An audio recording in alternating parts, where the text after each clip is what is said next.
Retired IPS officer Bhaskar Rao, who has recently joined the Aam Aadmi Party, held a conversation with the media today. Speaking at the auditorium of Press Club, Bengaluru, Bhaskar Rao said, Karnataka does not have any shortage of land, water or other resources. Even though there are ample resources, people are facing problems because of the negligence of administration. I have observed the apathy of the ruling politicians towards people during the COVID period.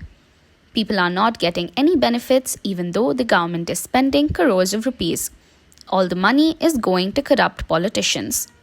ನಾನು ಇವತ್ತಿನ ದಿನ ಕೆಲಸ ಮಾಡಬೇಕು ಅಂದ್ರೆ ನಾನು police ಇಲಾಖೆಯಿಂದ ಹೊರಗಡೆ ಬಂದು ಪೊಲೀಸ್ ಇಲಾಖೆಯ ಸೇವಾ ಮಿತಿಯನ್ನು ತುಂಬಾ ಲಿಮಿಟೆಡ್ ಆಗಿರುತ್ತೆ. ಆದರೆ ಕೊರೋನಾ ಕಾಲದಲ್ಲಿ ನಾನು ನೋಡಿರೋದೇನೆಂದ್ರೆ ಪೊಲೀಸ್ ಜನರ ಸಮಸ್ಯೆಗಳು ಎಷ್ಟಿದೆ ಎಲ್ಲ ಪೊಲೀಸ್ ಇಲಾಖೆಯನ್ನು ಸಾಲ್ವ್ ಮಾಡೋಕ್ಕಾಗೋದಿಲ್ಲ. ಆದರೂ ಸಹ ಎಷ್ಟು ಸರ್ತಿ ನಾವು ಬಹಳ ಹೆಲ್ಪ್ಲೆಸ್ ಆಗ್ತಾ ಇತ್ತು. ಆವಾಗ ನಾನು ಅನ್ಕೊಳ್ತಾ ಇದ್ದೆ ನಾವು ಆಡಳಿತ ಅನ್ನೋ ಎಷ್ಟು ರೀತಿಯಾಗಿ ಕುಸಿದೋಗ್ಬಿಟ್ಟಿದೆ. ಕರ್ನಾಟಕದಲ್ಲಿ ಯಾವುದರ ಕಮ್ಮಿ ಇಲ್ಲ. ಪ್ರತಿಯೊಂದು ನೆಲ ಜಲ ಗಾಳಿ ಮತ್ತೆ ಸಂಪನ್ಮೂಲ ಯಾವುದು ಕೊರತೆ ಇಲ್ಲ ಇಲ್ಲ. ಆದರೆ ನೇತೃತ್ವದ ಹಾಗೂ ನಾಯಕತ್ವದ ಕ್ವಾಲಿಟಿ ನಾಯಕತ್ವದ ಕೊರತೆ ಯಾವಾಗಲೂ ಬರ್ತಾ ಇದೆ.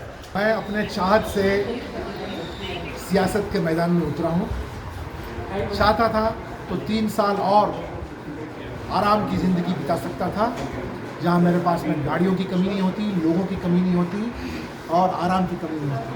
अपने खुद के चाहत से मैं इस मैदान जंग में उतरा हूँ, जहाँ की आम आदमी, गरीब आदमी जिसको सरकार से अब दूर हो गया है, जिसके पैसे से सरकार चलता है, जिसके पसीने से सरकार चलता है, जिसके काम के लिए सरकार बना है, वो इससे दूर हो चुका है. इसलिए मैं इस पार्टी में आके जुड़ा हूँ. मैं कोई बड़े पार्टी में नहीं गया हूँ इस खोज में कि मुझे कोई बड़ा स्थान दे दिया जाए या कोई पोजीशन दे दी जाए. जी जान लगा दूंगा गरीबों की सेवा में. आप जो यहाँ देख रहे हैं कि जिस तरह से करप्शन ने अपने सर उठा के गरीबों के ऊपर जो आक्रमण किया है, उसके ऊपर में, और जिस तरह से मिसरूल क्योंकि एडमिनिस्ट्रेशन जिस तरह से गिर पड़ी है, उसको ठीक करने में जहाँ तक हो सके. अगर आपको दिखाने के लिए कुछ नहीं है तो आप लोगों के बीच में फिरका परिस्थिति चीज़ें उठाकर लोगों से लड़वाते हैं. हम सब एक हैं, हम सब हिंदुस्तानी हैं, हम सब भारतीय हैं. पहले भी थे, आज भी हैं और कल भी रहेंगे.